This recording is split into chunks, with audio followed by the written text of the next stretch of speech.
would like to begin by acknowledging the traditional custodians of the land on which I live and work, the Gundungurra land, and people.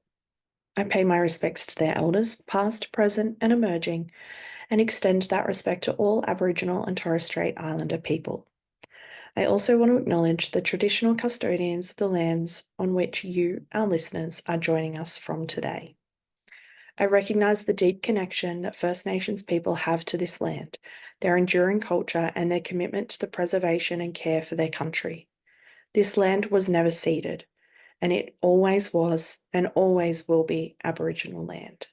Hey there, and welcome to Beyond the Surface, the podcast where we explore the stories of people who have survived religious trauma, left high control or cult communities, and are deconstructing their faith. I'm your host, Sam, and each week I'll talk with individuals who have taken the brave step to start shifting their beliefs that might have once controlled and defined their lives. Join us as we dig into their experiences, the challenges they've faced, and the insights they've gained. Whether you're on a similar journey or you're just curious about these powerful stories, you're in the right place. This is Beyond the Surface. Okay, welcome, Nikki. Thanks for joining me. Thank you so much. I appreciate you inviting me on. Oh, I'm so excited. I love your Instagram, by the way. Can we just start with Thank that? you. It's so great. Thank you. I just think that there are certain ways that people can talk about the topic of religious trauma or spiritual abuse. And I love the I hate the Instagrams and the social medias and stuff that berate people who are Yeah. still in faith communities, because hmm we once hmm were those people. And so, Yep. you Yep. know, Yep. I just think approaching it from a more compassionate, empathetic hmm stance is so hmm much better. I love your Instagram. I think it's great. Oh, thank you. Thank you so much. I appreciate that. So let's start. Where does your story start, Nikki? We have 5 hours and some coffee, right? I wish we had I five know. hours. Well, I can start off saying that I come from what I would call a religious narcissistic family system.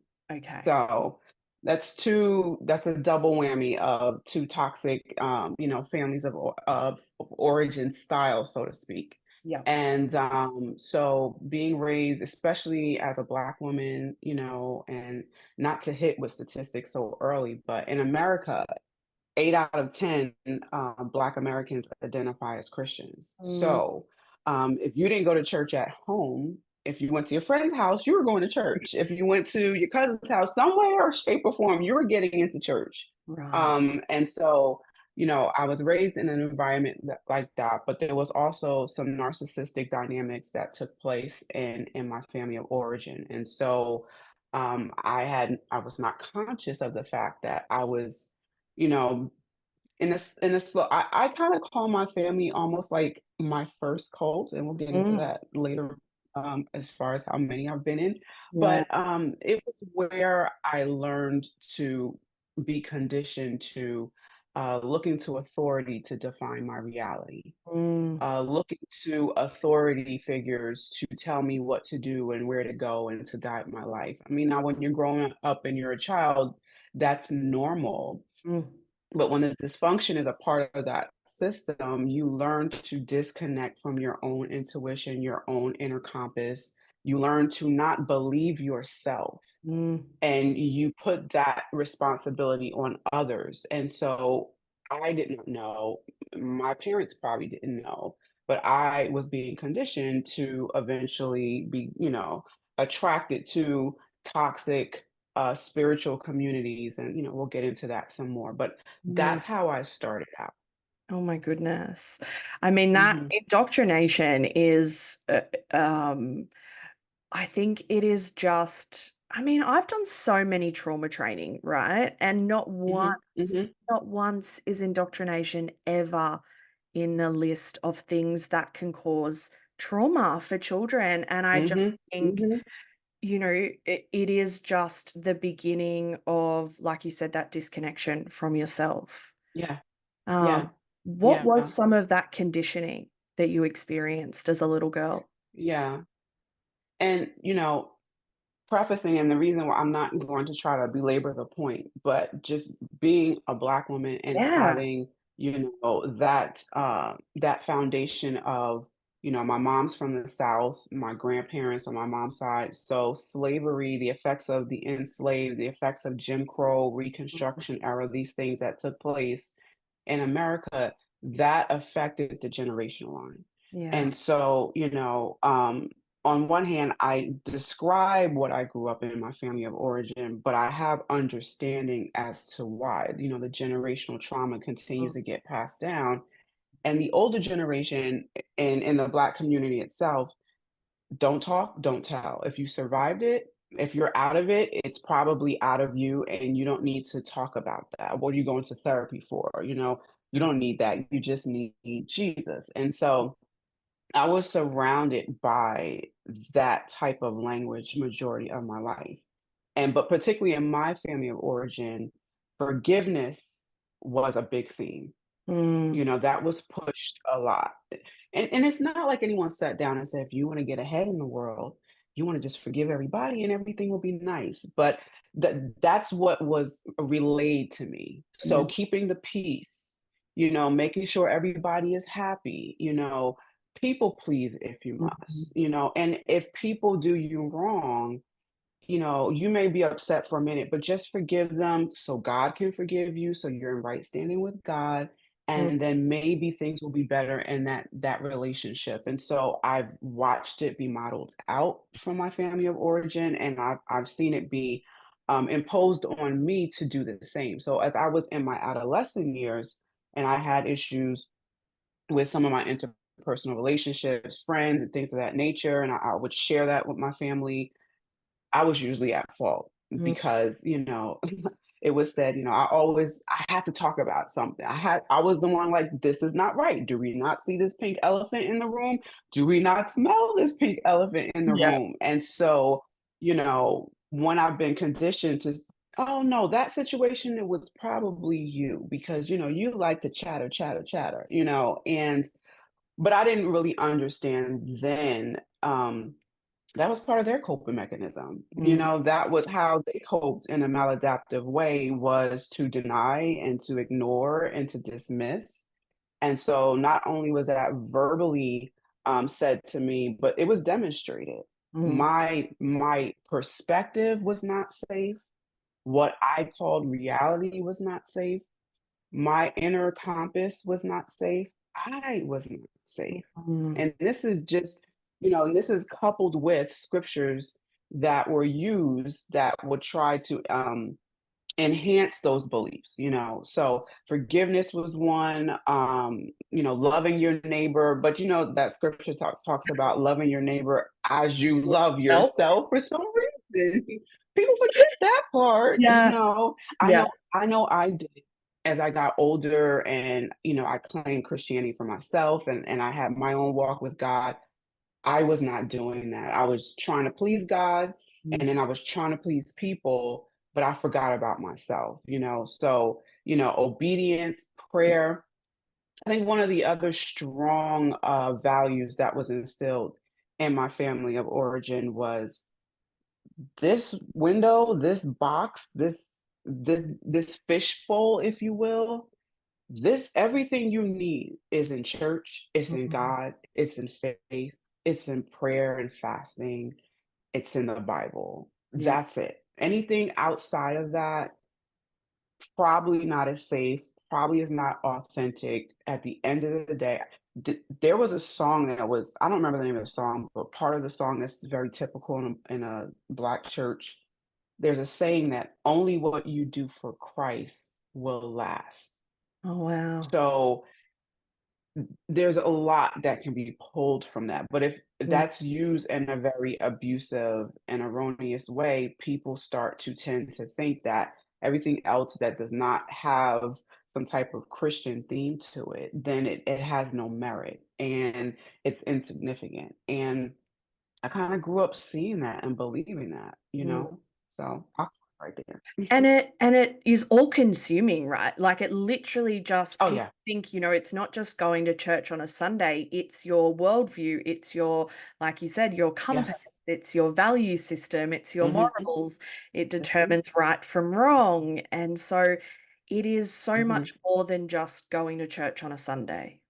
Right, right. I mean, there are some families that they go to church on Sunday, but they don't bring it home with them, Yeah. if you will. They still live a relative normal life. They'll still go to the movies. They'll still listen to music, secular music. But I believe I believe in God. I'm going to go to church every now and then.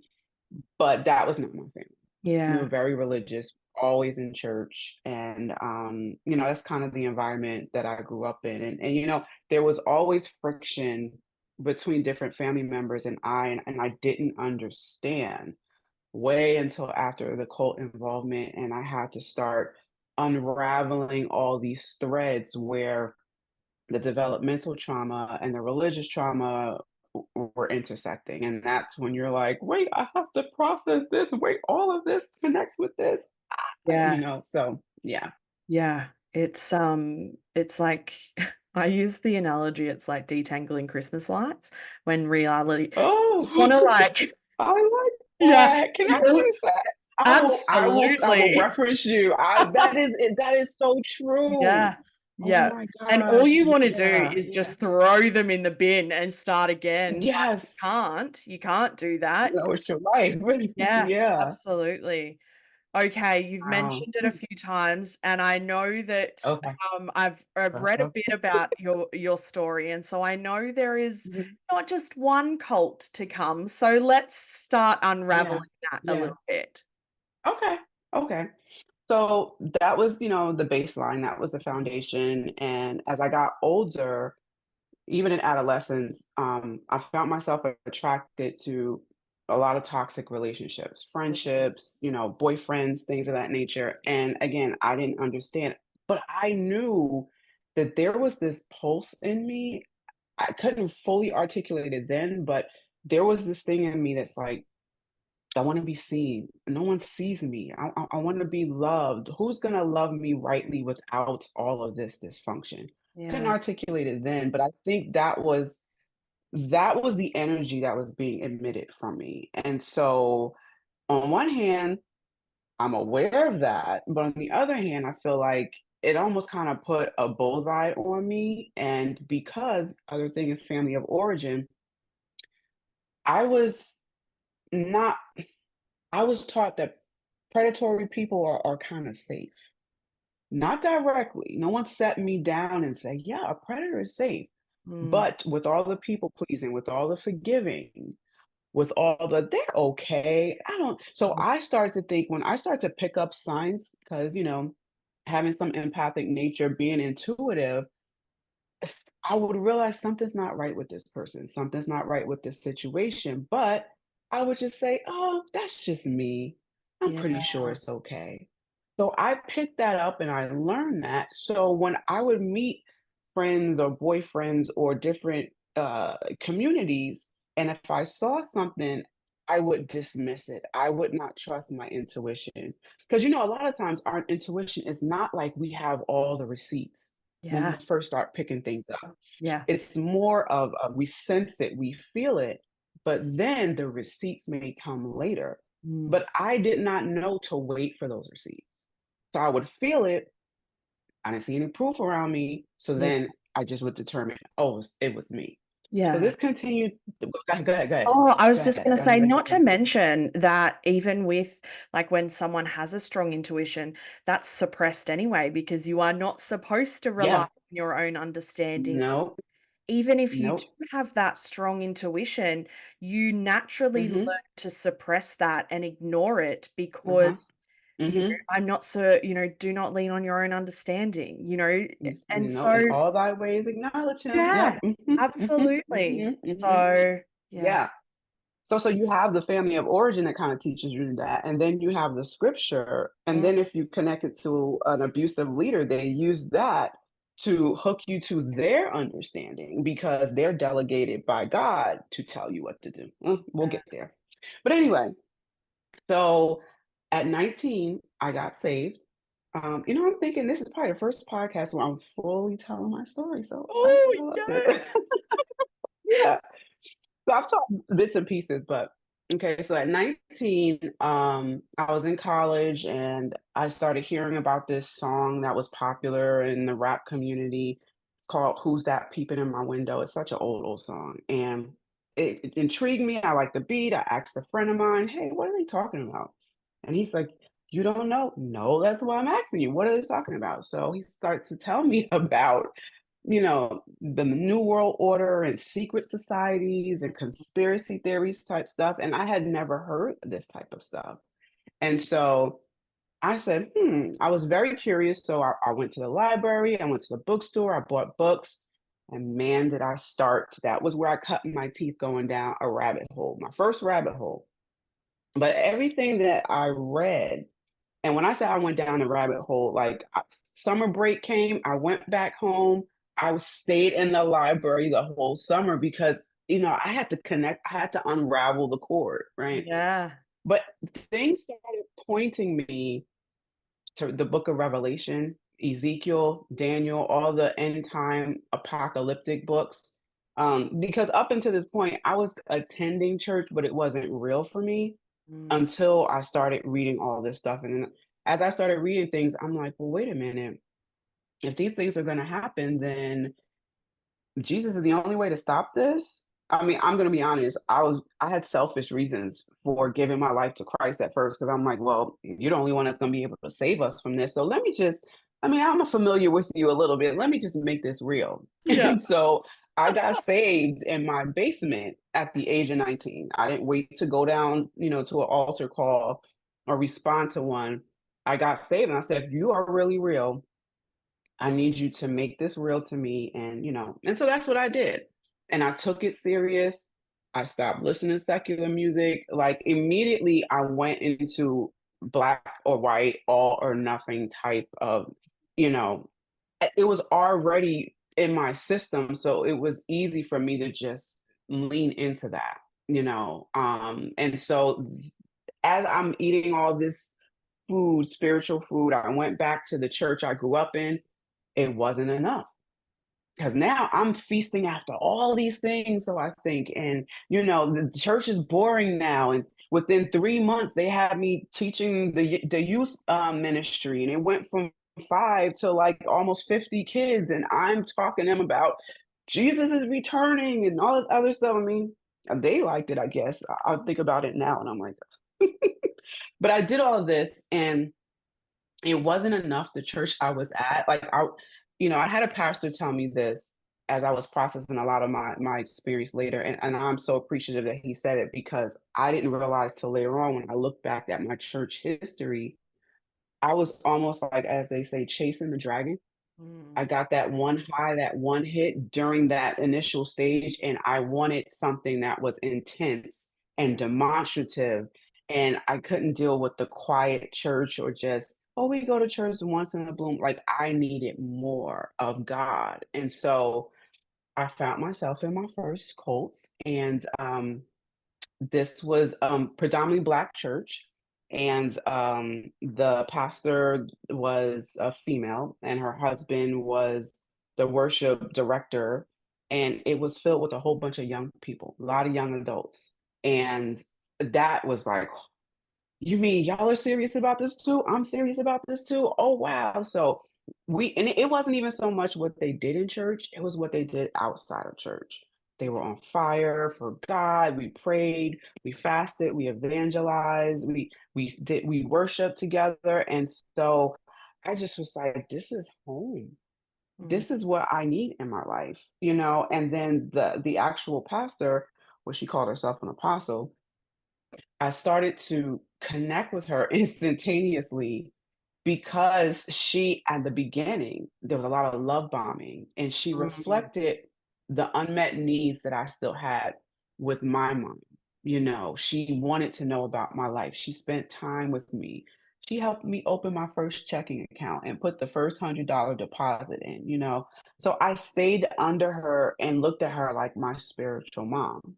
And so I'm 19, 20, and I am like doing all the things. A lot of my giftings, which I now realize I don't believe it just it because I used to hear all the time, your gifts aren't for the church. Your gifts are for the church. And now that that is not my life, I am even more connected to know my gifts are for me and for those who I feel like, I need to connect with. And so, but at the time, that's where I cut my teeth and became aware of some of the special things that I believe I put, certain things I possess. And everything was beautiful until um I got pregnant by her son.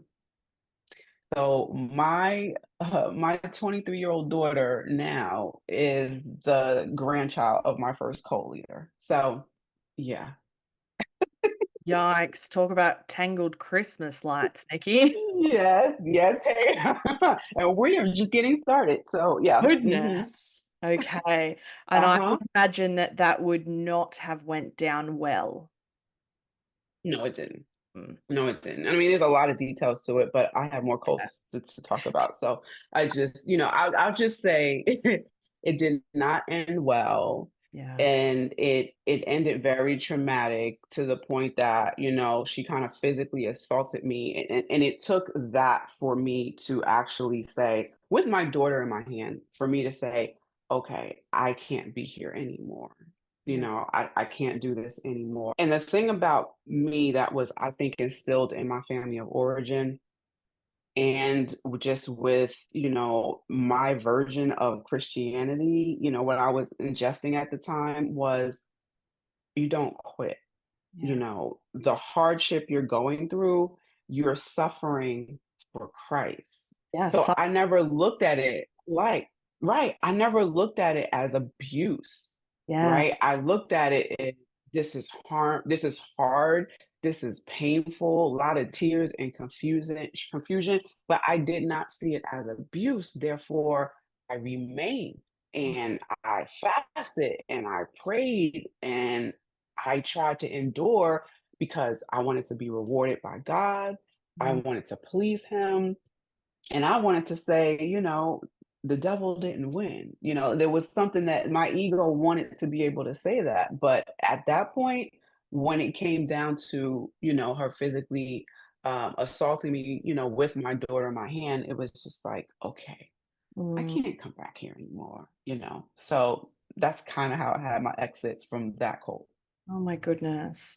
And I mean, we know that, I mean, cults and fundamental religious communities attract vulnerable, right? So, Absolutely. that space, you would have emulated vulnerability. And Yeah. so I am not surprised that it Mhm. Mhm. landed you in another Mhm.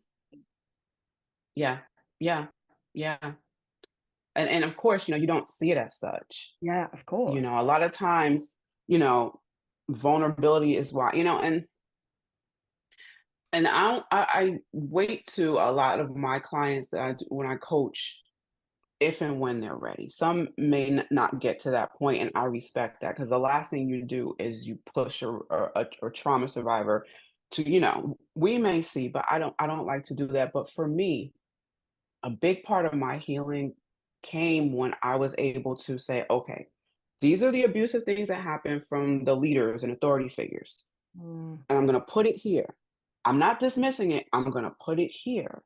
But now, Nikki, if we want to stop this cycle, let's start looking at what did I come to the table with? What knapsack did I bring into these communities mm, of unmet needs and wounds and traumas and desires and longings? And a lot of those longings and desires are on a human level. There is nothing wrong with someone saying, I want to connect with a higher power. I want to be a better person. I want to belong. mm, I want to be seen and validated. Like those are normal desires, but they were all wrapped up in that Christmas light cord and on my knapsack and into these communities I went. And I was not conscious of that. mm, Many times we're not conscious of that when we enter relationships and things of that nature. And so once got into these places, it of course, it's like, "Oh, this is heaven. This is home. This is where I belong." Yeah. Yeah, it's very euphoric.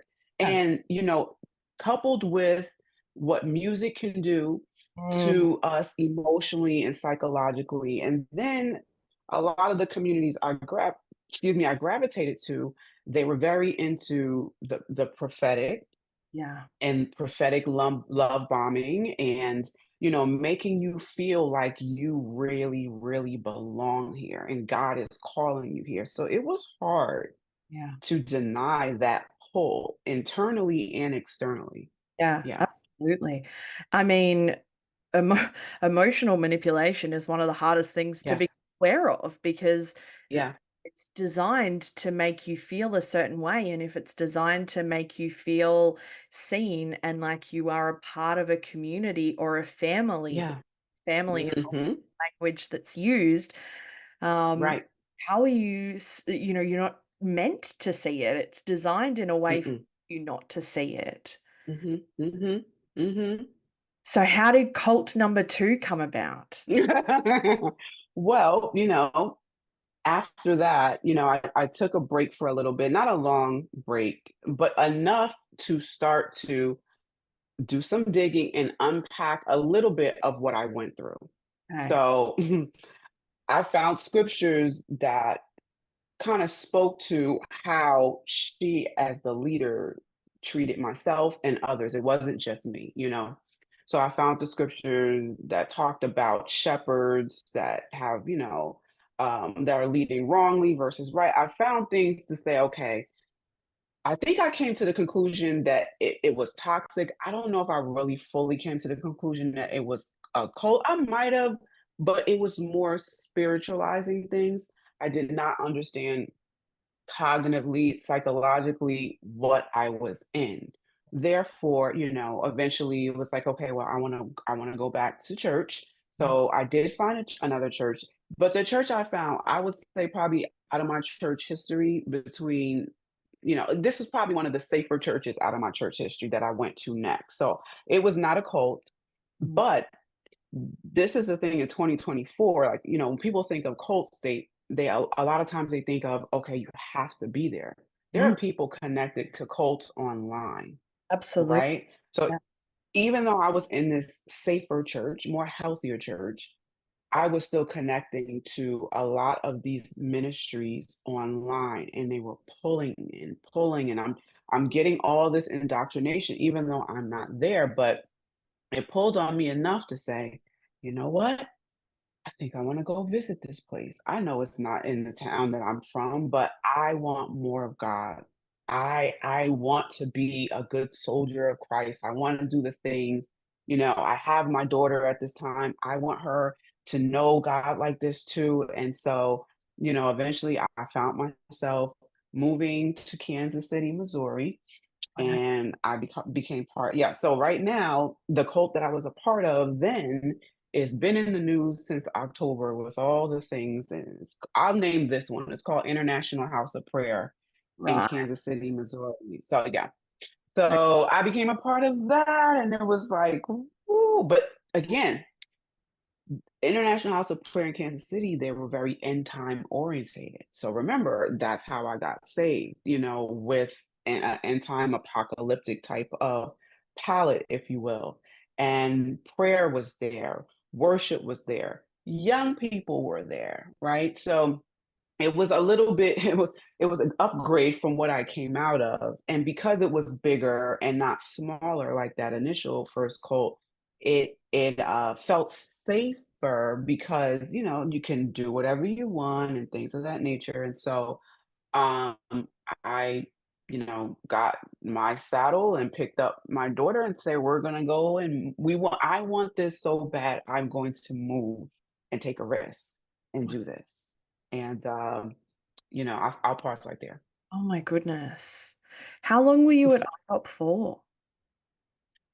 I was in Kansas City for 7 years.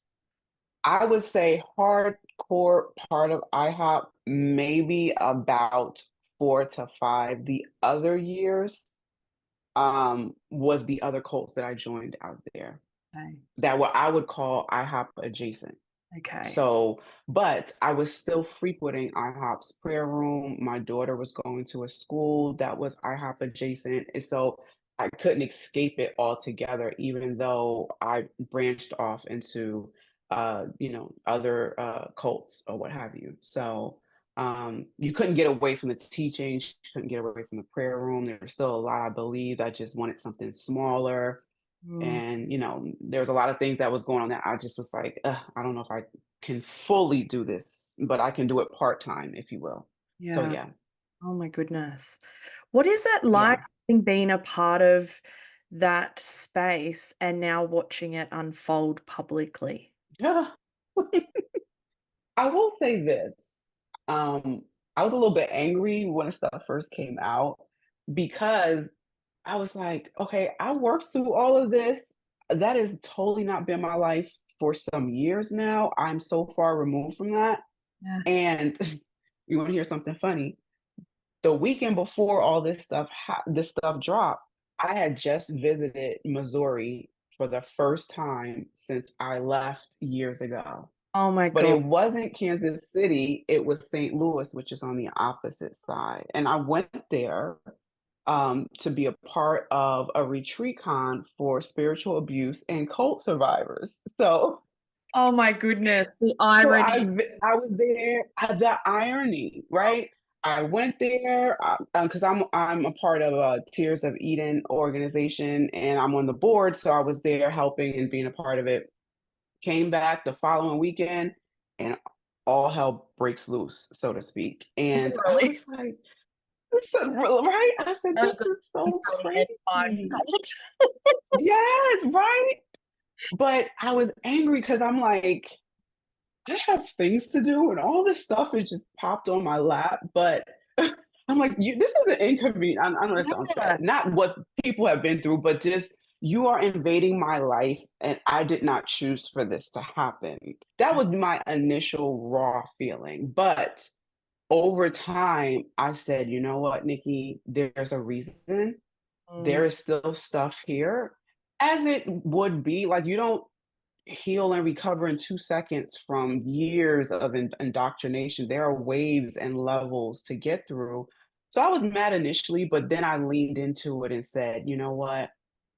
No, this is good. There's stuff that needs to come up," you know? So I allowed the emotions that I could not allow back then to come up. So rage has been coming up, and anger, and deep sadness and grief, not just for the time I spent there, but so many lives, and to come to awareness of the real foundation of that ministry mm, is I wasn't cognitively ready to understand even in my initial processing it when I first came out my last cult, but now I'm more aware and I see it differently.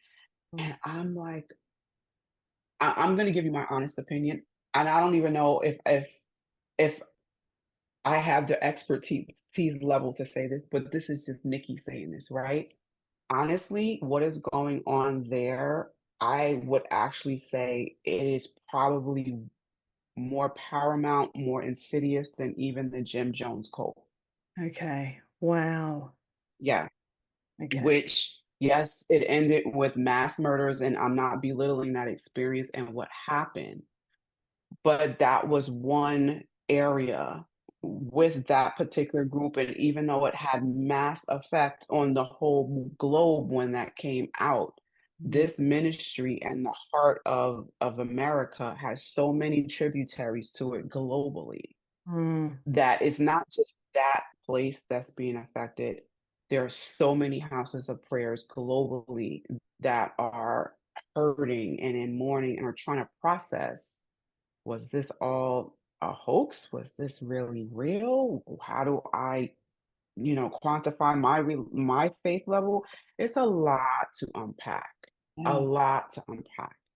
So my heart goes out for every person, even if they never moved there and was a part of it physically. There are many people that were a part of it online and believe strongly, and they're being impacted as well. So Yeah. yeah, that's many Christmas cords untied. So yeah. There's a lot of Christmas lights tied together. Yes, yes. A whole block Oh my maybe. goodness. Oh, Mhm, how do you mhm. your time at IHOP now? I'm sorry? How do you look What back did you say? at your time at IHOP now having Uh, been part of it? um, that vulnerability that you were mentioning earlier, and just, us just being open. I mean, I can see the cord. I've already been laying that foundation out so far in our conversation, but, um, hmm, I'll say this, right? Because I'm trying to be nice, but if I can be candid, then You that's okay can too. say whatever you like, swear I'm like, like, I don't wanna get you in trouble, no, but not at all. a lot of it, I will say, in the American evangelical or American also fundamental church over here, because a lot of their ideology is exported globally. So it's a lot that's starting here. But a lot of them, their root system, many of the people that they listened to and believed, and then they went and start their own ministry. A lot of these people, a lot of them have a lot of psychiatric disorders. There are a lot of people who, I'm not in a place to diagnose, I'm not a clinician, but just from my knowledge, many of them are perhaps beyond narcissistic. Many are part of the dark triad. Yeah. Many of them may be schizophrenic, having hallucinations and delusions and calling it visions, Mm, right? And a lot of people don't see it as such. yeah. And this is the foundation of many of the ministries over here. Mm, And they have learned how to manipulate so many people. Even the prophetic that people think is prophetic is not prophetic. They're doing the research online on some of these people. And then they will call you out, and you're thinking there's a lot of trickery and scamming going on. And my heart breaks because a lot of these people, including it was me, it was probably you. We just wanted to get closer to God. We weren't looking to be hoodwinked and abused and taken advantage of. We didn't want that. But this new arm, and I don't say new because it's been around 60, 70, from the Jesus People movement to the Latter Rain movement to a lot of these historical roots, what it has produced are a lot of these leaders hoodwinking and manipulating and abusing the people, whether they realize it or not. yeah. And these are some of the, when I looked at the history of the leader of IHOP's mentors and really seeing it from a whole nother perspective, I said, oh, gosh, like I did not know this. I knew it, but I did not know. I did not see. And so, like I said, I've allowed rage to come up. I've allowed anger to come up, and grief. I'm still grieving. I'm writing a lot of letters to that version of Nikki Mhm, that existed and did not know. I am talking to my inner child. I'm talking to my inner teenager and mm, that young person that was just wanting to know God and say, "You did not know." It's okay. You yeah. did not know. We're gonna be okay, but don't blame yourself.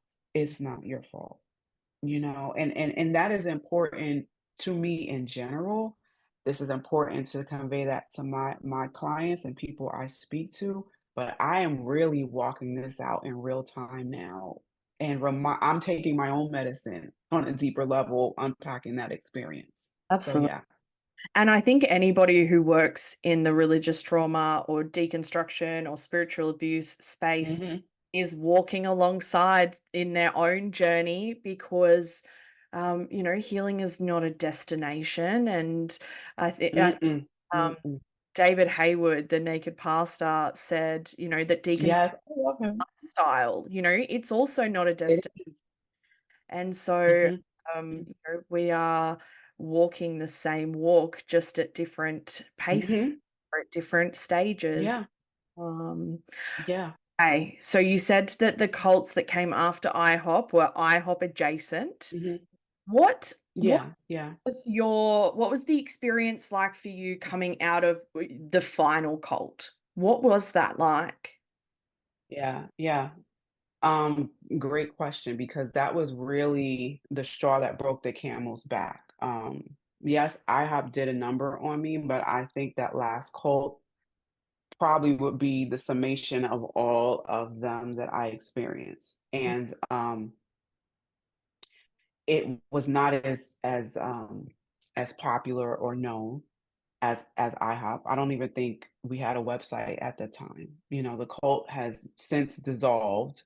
So, you know, it started out as a house church before I got there, and it evolved into, you know, a church or a ministry. And, you know, I got invited into that.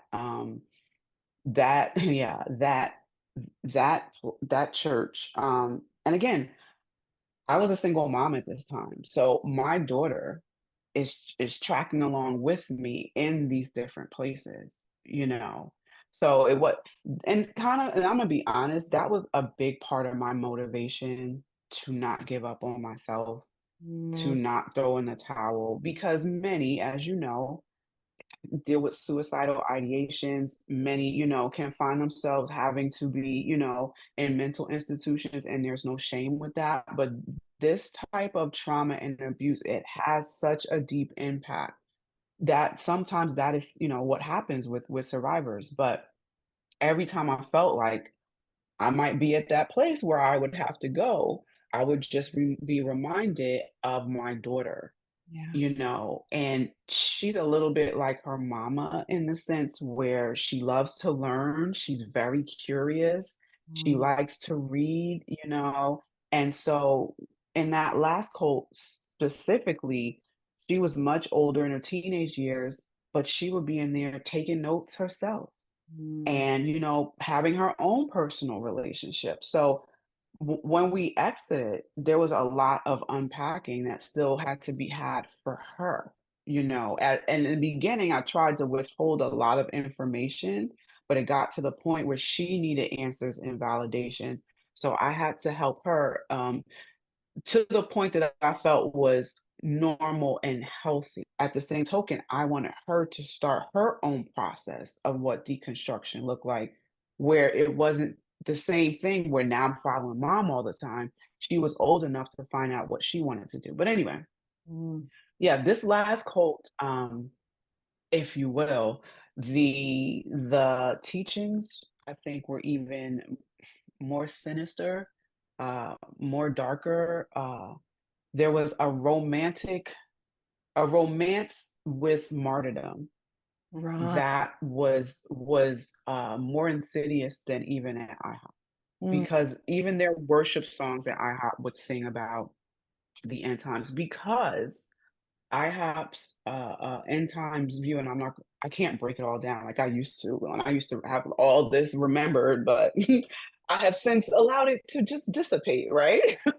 yes. Didn't wanna hold that anymore.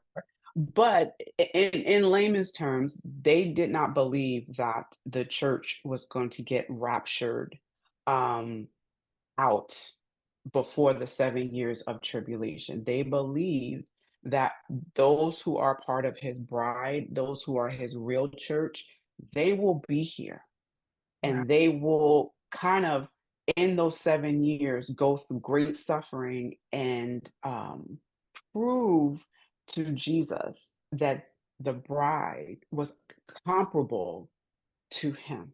Oh my goodness. So that is part of the reason why the prayer room went 24/7, because you want an incense to go up before God all the time, but then you want a place to build up these forerunners who will be needed during those 7 years, you know, to go and preach and encourage and endure and things of that nature. So a lot of the music, a lot of the intercession was surrounded by these themes.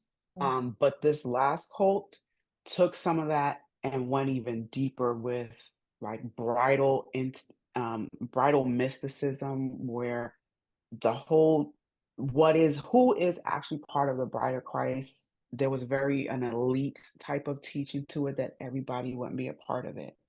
So then you start to feel like you have to suffer to be chosen, to be a part of his bride, and perhaps maybe even be a part of a martyr circle to Mm, fully be chosen. So even though obviously I'm alive, so that didn't happen physically, but psychologically, I would abase myself. I yeah. would think of myself as nothing, that I was nothing but a vessel to be used by God. Like, he loved me, but I learned that he wanted to use me more than he loved me. I was an object, Mm, right? And so, surrendering, suffering, dealing with whatever happened within that cult, and it's not abuse, it's just suffering for Christ. So I this was enforced even more. And I if I could take a pencil and use that as an example of how much I erased myself mm. when I was in that cult, I would say maybe down to the feet. I had the feet left to get the hell out of some Ah, but so much, from sexuality to how I thought about myself, to how I thought about interpersonal relationships, to preparing to endure during the end times. And there was a lot of other way weird teachings that I just don't want to scare people with.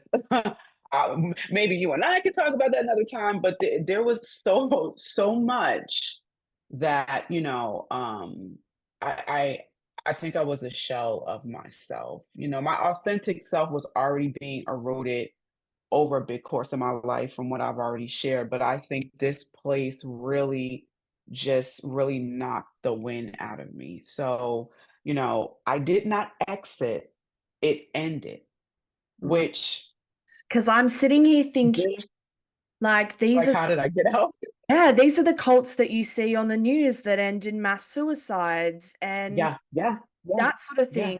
And so I'm sitting here going, "How on earth did you get out?" Mhm, mhm. And I will preface this with this. It I was so wanting more. That was like the preeminent theme in a lot of these cults. This is why I kept cult hopping. Number one, I didn't realize they were cults and I wanted more. But I was, in addition to being on the ground physically in these places, I was still listening to a lot of these leaders that I was talking about earlier.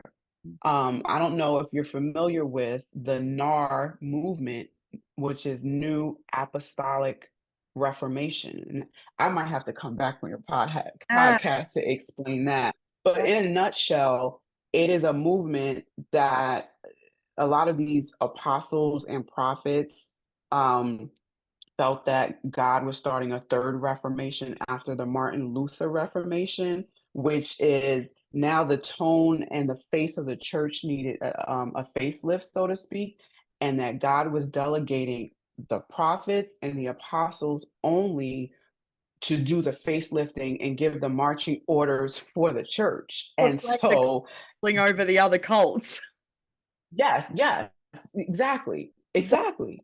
And Inception. so right. So they felt that like a lot of the regular churches were boring and they were not Mm, going out and taking dominion for Christ, that they felt that their ideology was something called the seven mountain mandate.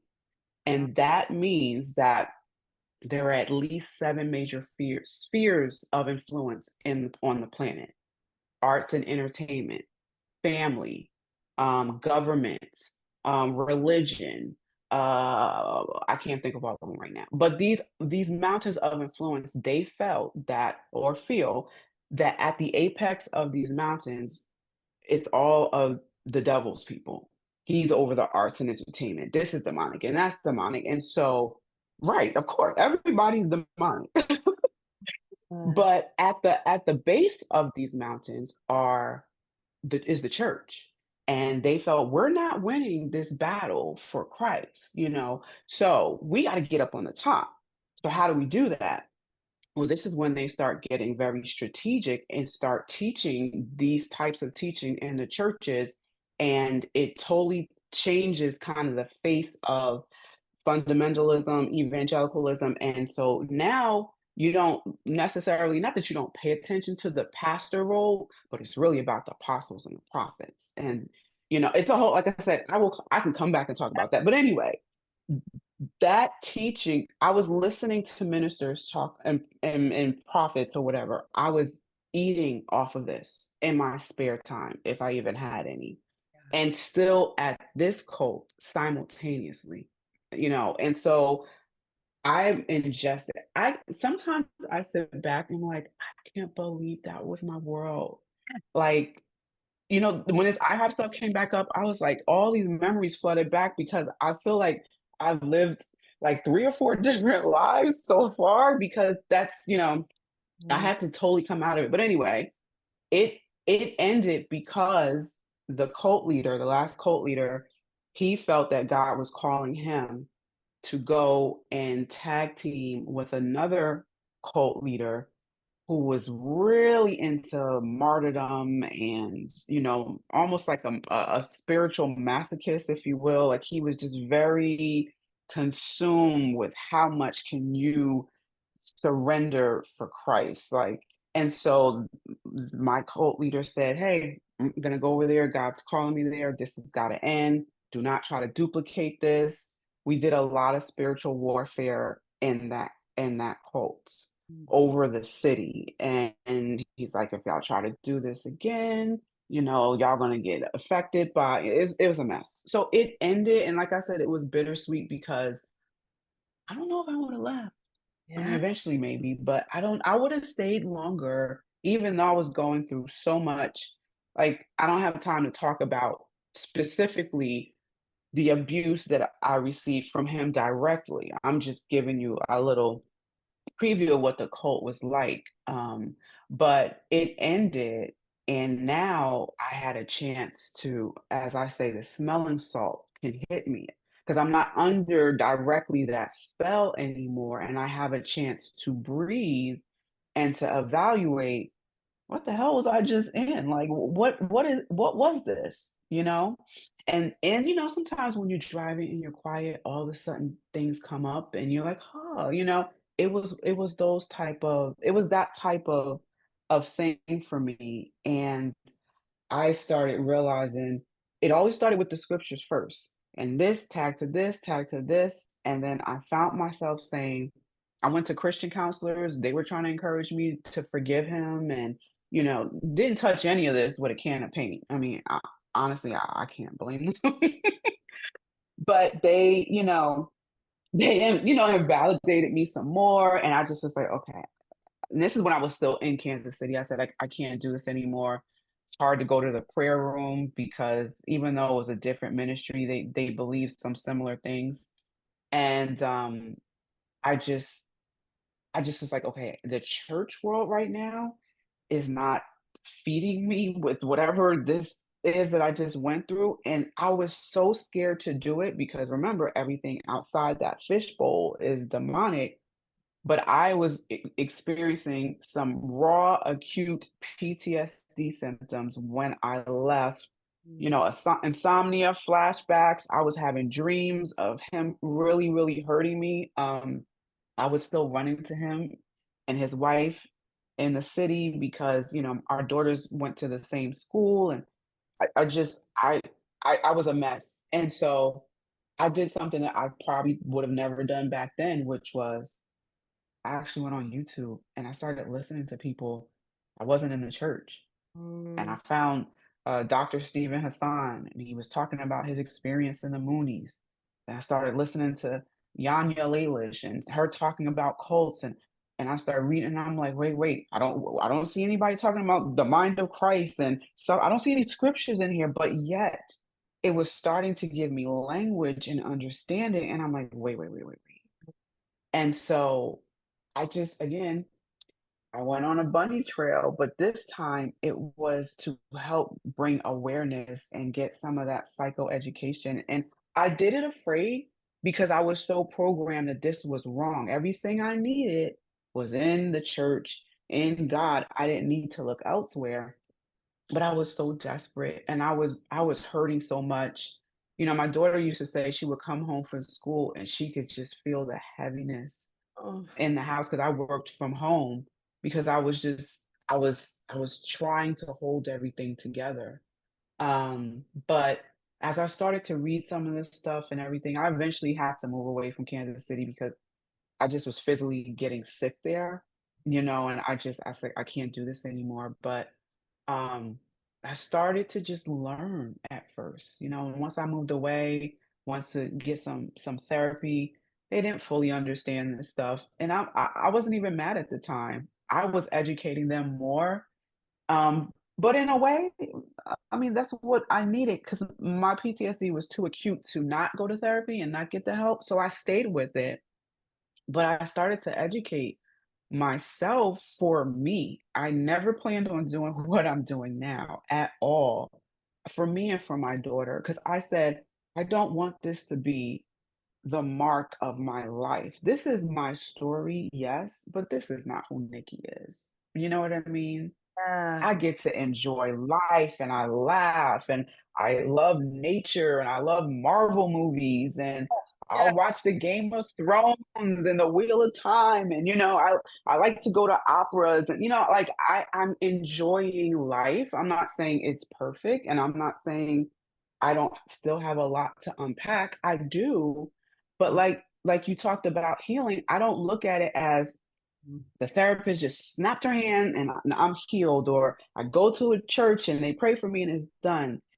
Healing in my mindset, it's an evolution and I get to be a part of it. It's not a sentence, it's not a punishment. I get to actually embark on my story, right? So I always like to use this analogy. My book of life now, the pen that used to write chapter one, two, three, four, whether it was my NARC family or this cult leader or that cult leader, they don't have that pen anymore. I have that pen now.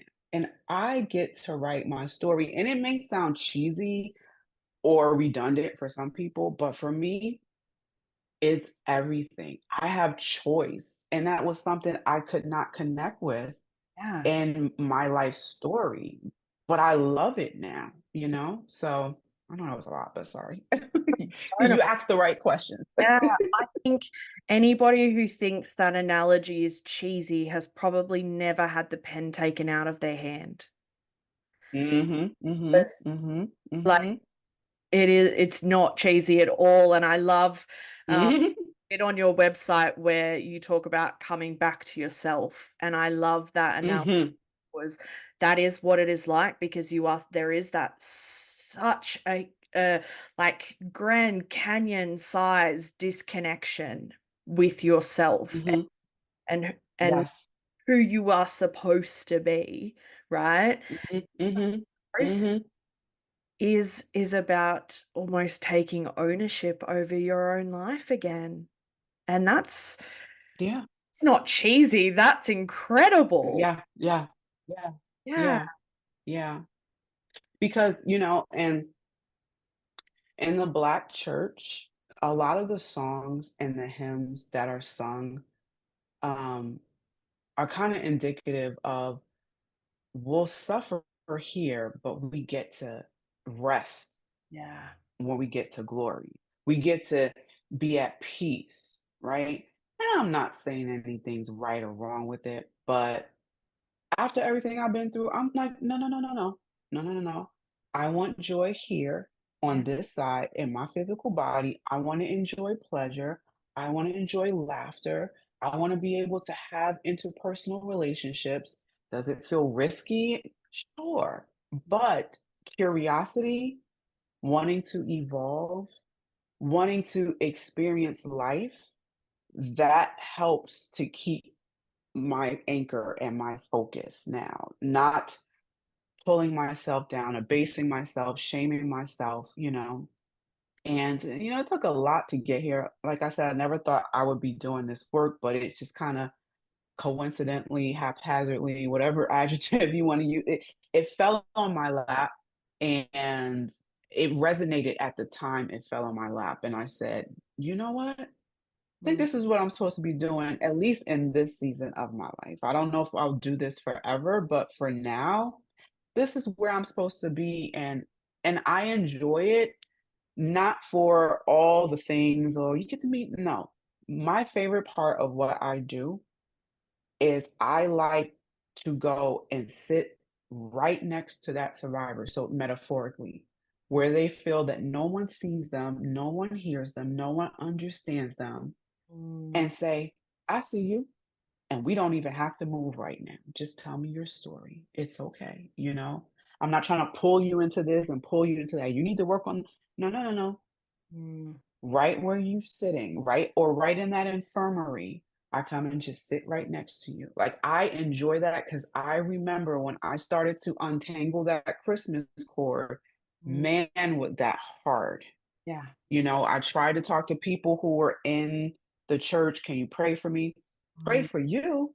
You were this intercessor. You were this awesome prayer warrior. We're not going to accept this. This is the trick of the end. Like all the, spiritual stuff that people do. And it just got so lonely. And, my friend contacts on my phone just started to dwindle because it didn't feel safe anymore. yeah. And, you know, but I'm grateful for my experience, if you will. I know it sounds crazy. I don't endorse Yeah. anybody going through abuse to Yeah. get where I'm at. I don't endorse it. I could still say if we could change time, I could have not done this, but I did. And instead of running from it, I'm allowing lemonade to Mm, be produced from the lemons that I've connected with in my life. And so now I say, so do you want pink lemonade? You want strawberry lemonade? You want raspberry lemonade? And I drink the lemonade for me first. And if someone happens to be walking past and in need, there you go, you know. But I'm mm, not doing that because I have to. Like when I was in the church, you need to witness. I'm doing it because I want to, and I enjoy my journey right now. yeah. Yeah. Okay. I've been finishing these podcasts with one question, which is Okay. what message, what word of wisdom, what would you say to somebody who is fresh in their deconstruction, fresh out of church, fresh out of whatever community Mhm. in, and their Mhm. higher center of gravity is gone? What would you say to them? Hmm. Great questions. Man. Got some good questions here. Um, I would first let them know it's not your fault. I said that a little bit earlier, I think, but like really hearing that it's not your fault. Even if you had needs going in, like I said, that knapsack I had over my shoulder, I had needs, but even the fact that I was trying to get them met, that was not my fault. That's a human response. Um, I don't think many of us who've experienced religious trauma and spiritual abuse and cults, I don't think anybody says, "Okay, sign me up for that cult, please." Yes, I want to be indoctrinated and manipulated, and go through all. No, no one signs up for that. We signed up to have more of God. We signed up to belong. We signed up for a family, a community.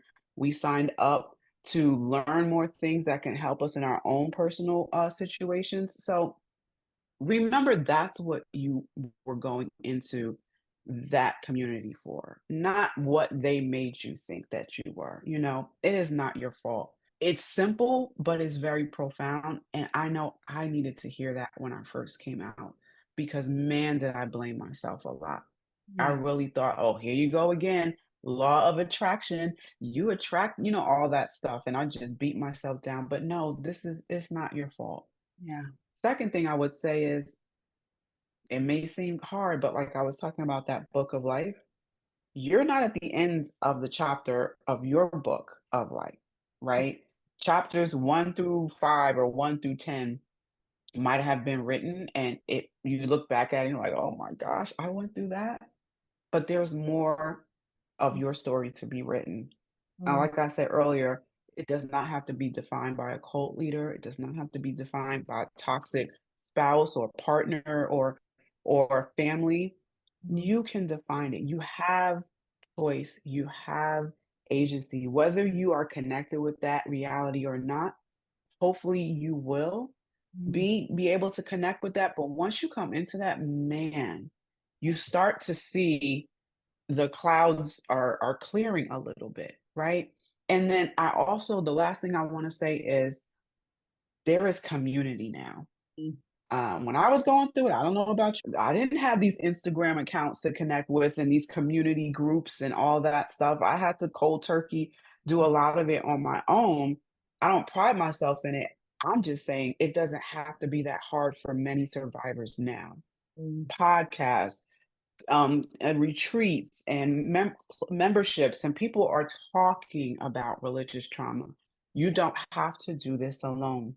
Mm, And the last thing I would say is, as you are looking for someone to talk to about this, I would really encourage you, find someone, even if it's one person, that has the ability to be compassionate, that sees the beauty in you despite that you walk through this, yeah. that will love you, even if they say, I've never heard of this, but I want to know. If Yeah. you don't find that type of safe person, connect with other survivors who have been through this, Yeah. because the last thing people want or need is invalidation and re-traumatization, because people are insensitive and are ignorant when it comes to this type of trauma and abuse. Yeah. But the story can unfold in a whole nother way. Yeah. There is hope, right? Take my life as an example. It's not perfect. I still have things I work through. I still have my own therapist, right? But I have hope. Mm, And I know hope may hurt for some of us, but once you get to the point where you can see hope is a beautiful thing, I believe many of us will start to change that type of reality that we've been in and come home to ourselves. So, yeah. yeah. Oh, thank you so much. This Yeah, yeah, yeah. wonderful. I think, oh my goodness, people I think are just going to like their mind is going to be blown in this episode. I love that. But oh, thank you so much for joining me. Yeah. Yeah, this was so cool. Like I said, I haven't had the opportunity to tell my story in this, well, on Clubhouse, yes, because that's how I kind of started doing this work, was on Clubhouse, and it was an audio app. So I shared more of my story there, but I not like this. Yeah. So, you know. Well, I am privileged. I'm Yay! so It's thankful. your style. I love how you do this. Perfect. Hmm. Thanks, Hmm. Nikki. Hmm. Thanks for tuning in to this episode of Beyond the Surface. I hope you found today's conversation as insightful and inspiring as I did. If you enjoyed the episode, be sure to subscribe, leave a review, and share it with others who might benefit from these stories. Stay connected with us on social media for updates and more content. I love connecting with all of you. Remember, no matter where you are in your journey, you're not alone. Until next time, keep exploring, keep questioning, and keep moving forward. Take care.